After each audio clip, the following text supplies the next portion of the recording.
मूलाधार चक्र पाठीच्या कण्याच्या तळाशी हे चक्र आहे. शरीराला ऊर्जा, आधार आणि संतुलन पुरवण्याचे हे कार्य हे चक्र करते. महान ओजस्वी शक्ती कुंडलिनीचे स्थान आहे. स्वाधिष्ठान चक्र मूलाधार चक्राच्या 2 बोटवर स्वाधिष्ठान चक्र आहे.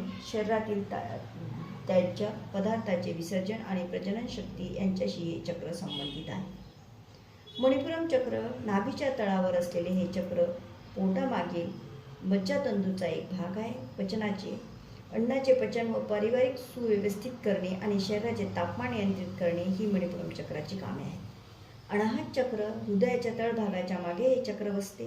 हृदय आणि फुफ्फुसाची याची कामे सुरळीत करण्याचे काम याचे आहे.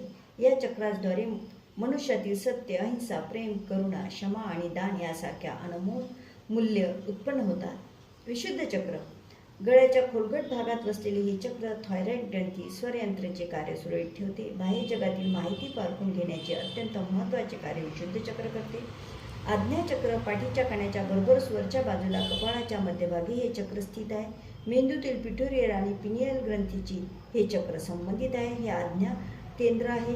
त्यामुळे मानवी आयुष्यातील सर्वच क्रियांवर या चक्राचा प्रभाव असतो. ही वर उल्लेखलेली 6 चक्र मेंदूतील वेगवेगळ्या भागात उद्दीपित आहेत. उद्दीपित करण्याची कळीचे काम करतात आणि यातील प्रत्येक चक्राचे उद्दीपन हे नाड्या मार्गाने मेंदूला प्रभावित करते. सहस्रार चक्र 1000 पाकळ्या असलेले कमाळ या चक्राचे प्रतीक आहे. म्हणून हे नाव सहस्रार. डोक्याच्या सर्वोच्च बिंदूवर हे चक्र स्थित आहे. कुंडलिनी शक्तीचा परमोच्च बिंदू आणि उच्च कोटीची जागृती निर्माण करणारे स्थान आहे. शरीरातील पिट्युटरी ग्रंथीचे कार्य आणि इतर जीवित प्रणालीशी सहस्त्र चक्र संबंधित आहे. विस्तृत जाणीवेच्या शिरोमणी म्हणजे सहस्रार चक्र होय. थँक्यू.